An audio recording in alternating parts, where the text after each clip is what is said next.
आप ना क्या है ना, एक डिसीजन लिए हो डॉक्टर बनने का, और डॉक्टर बनने का डिसीजन एक जिम्मेदारी भरा डिसीजन है जो आपके लिए नहीं है। आपके लिए मतलब आप दूसरों की हेल्प करो, इसलिए आप ये डिसीजन लिए हो, ना कि खुद के लिए। आपको वो शक्ति मिलेगी, आप अगर डॉक्टर बन जाएगा, आपके पास वो शक्ति है जो एक नॉर्मल इंसान के पास नहीं है, क्योंकि आप किसी भी बीमार को या फिर कोई आप जो परेशान है उसकी आप हेल्प कर सकते हो, है ना। तो कहीं ना कहीं इसके लिए आप अच्छे से मेहनत करो। अब बोलते हैं ना कि अगर आसमान में बहुत ऊंचा उड़ना है तो अपने पंख मजबूत करने ही होंगे, नहीं तो फिर अगर आप अपने पंख मजबूत नहीं किए तो फिर आप अपने ऊंचे उड़ने का सपना छोड़ दो, भूल जाओ, सीधी बात, ठीक है। तो फिर कहीं ना कहीं आप ऐसे डटे रहिए। नीट क्या है, वो मेहनत के ऊपर है, आपकी मेहनत। हर एग्जाम मेहनत मांगती है, अगर आप नहीं करोगे तो आप क्वालिफाई नहीं कर पाओगे। अगर आप कर लोगे मेहनत तो फिर आप कोई भी एग्जाम हो आप आसानी से दिला सकते हो। एम्स वगैरह हर चीज क्लियर हो सकता है, मास्टर्स, हर चीज, बताओ क्या नहीं हो सकता। मेहनत मांगती है, बस आपका समय मांगती है। कोई भी कैरियर जो है वो आपको आप समय मांगती है। एक डील होता है कैरियर का आपके समय से कि तुम मुझे अपना टाइम दो, मैं तुमको कैरियर देता हूं सीधा। तो आप दे सकते हैं टाइम, दे सकते हैं, तो दे सकते हैं तो आप दीजिए टाइम, पढ़ाई के लिए अच्छे से मेहनत कीजिए भाई, ठीक है। चलो हेडिंग डालो, एल कैप्टोनूरिया।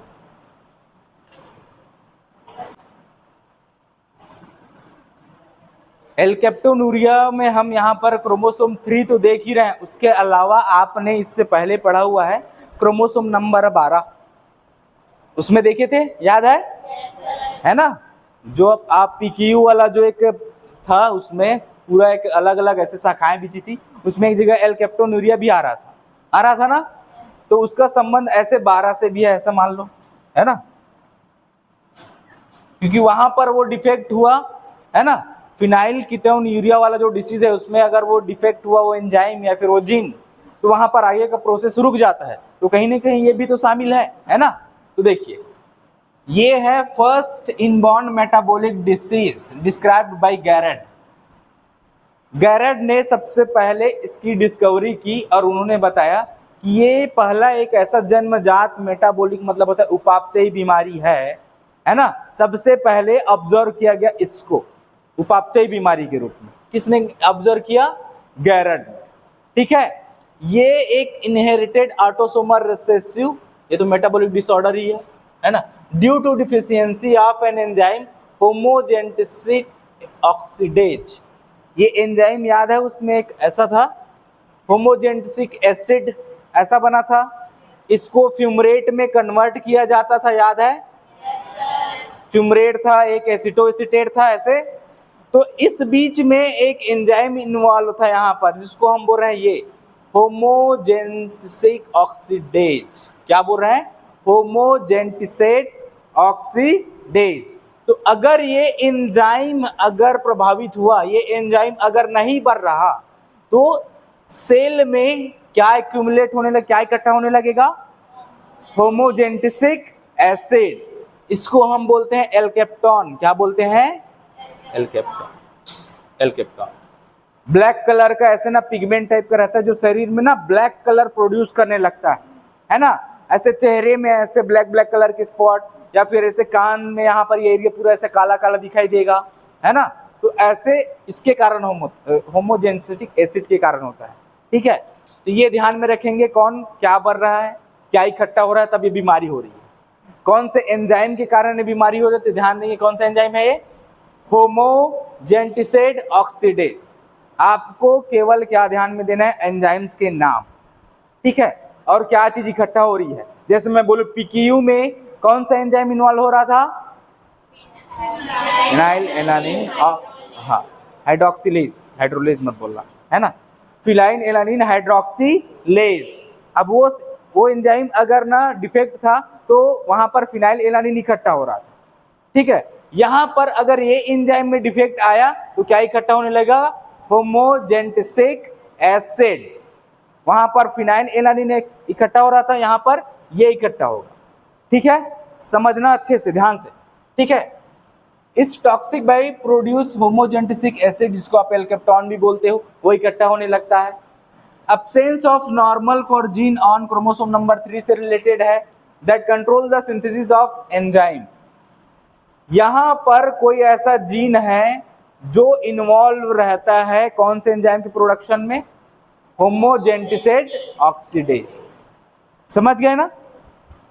यहां से क्रोमोसोम नंबर 3 से कोई ऐसा जीन है, कोई जीन्स है ना, जीन्स रहते हैं ना किसी चीज के प्रोडक्शन में। जीन्स क्या बनाते हैं? कैरेक्टर। कैरेक्टर का मतलब जो आपके शरीर में काम करता है, जो दिखाई देता है, ऐसा। तो यहाँ पर जो एंजाइम बनेगा ये काम करेगा इसको तोड़ने में, क्या बनाने में, फ्यूमरेट, एसिटोएसिटेट।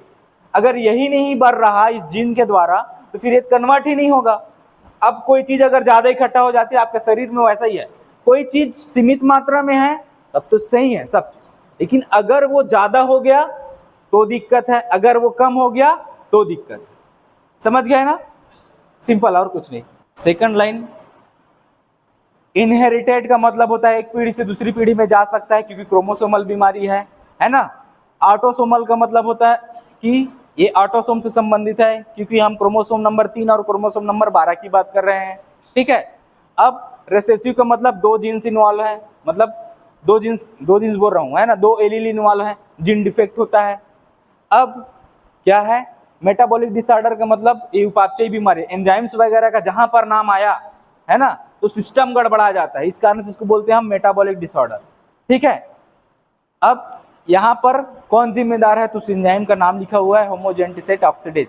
उस एंजाइम की कमी के कारण ऐसा होता है। जो पाथ आप लिखे हो ना, इससे पहले पीकेयू वाले में जाके देखो, उसमें ना इसके बारे में लिखा हुआ है कि कैसे वो चलता है पाथ, है ना। हो गया ना सबका? चलो ध्यान दो इधर। सिम्टम्स, मेन सिम्टम्स हैं भाई।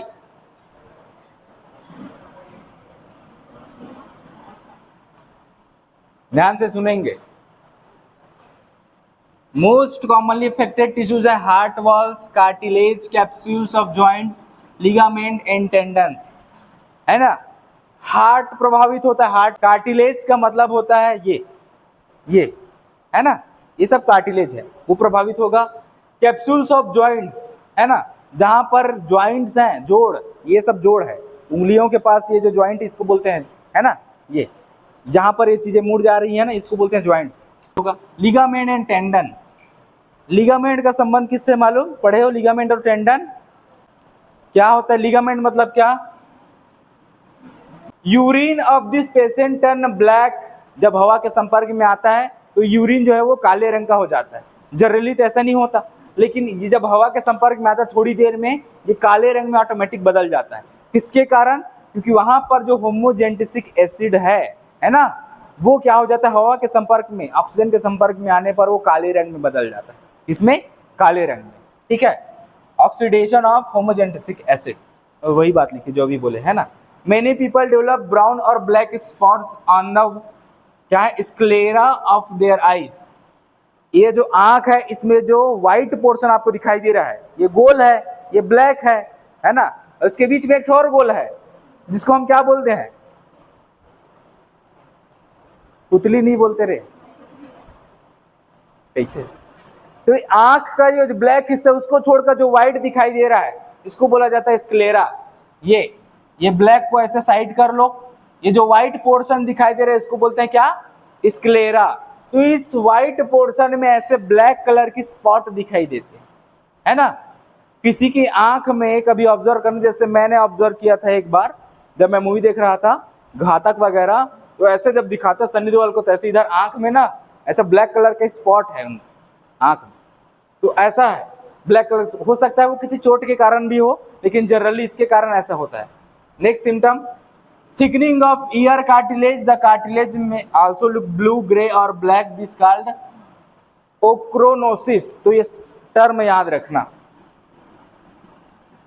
इसका संबंध हड्डी से है, कार्टिलेज से। किससे? कार्टिलेज से। इसका संबंध किससे है? कार्टिलेज से। तो ये जो कार्टिलेज है, ये कान का, ये मोटा हो जाएगा। अब इसमें ब्लैक कलर का चीज अगर इकट्ठा हो गया तो ये ना व्हाइट कलर का कार्टिलेज है, अब इसके वही अगर ब्लैक कलर का हो गया तो ये जो कान है वो धीरे धीरे साइड से सब ब्लैक कलर का दिखाई देने लगा। ये कार्टिलेज कैसा दिखाई देगा आपको? ब्लैक कलर का, जब ये बीमारी होगी उस कंडीशन में।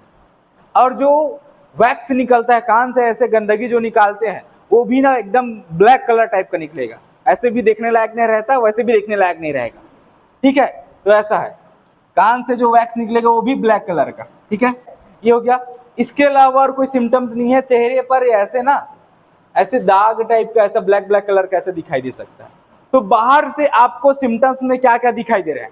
एक मरीज है जिसको एल्केप्टोन्यूरिया है, तो बाहर से क्या क्या चीजें देख के आप बता सकते हो कि उसको फलाना फलाना बीमारी है? चल,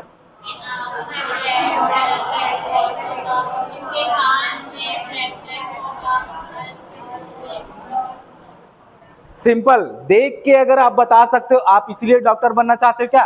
कैसे उसको देखोगे ऐसे, अरे फलानी तुला ऐसे है, अरे फलाना तुला ऐसे है ना, ऐसे देख के बता दो। एक डॉक्टर की स्पेशलिटी यही होती है क्या? बाहर से ऐसे देख के मरीज को बता सकता है। तो ये सिम्टम्स हैं, इसको देख के आप नॉर्मल बता सकते हैं। एक चेहरे में ऐसे ब्लैक कलर, कान वगैरह नॉर्मल से अगर ज्यादा काला टाइप का दिखे वो देख के, अब आप ऐसे तो थोड़ी देखते हो भाई दिखा तेरे कान में ईयर वैक्स कैसे ब्लैक है करके देखोगे क्या, है ना? लेकिन ऐसे इस ईयर को देख के बता सकते हो ब्लैक कलर का है करके, ऐसे स्पॉट देख के ब्लैक कलर के स्पॉट है उसको देख के बता सकते हो। चलो इसी बहाने लिखो अब सबको।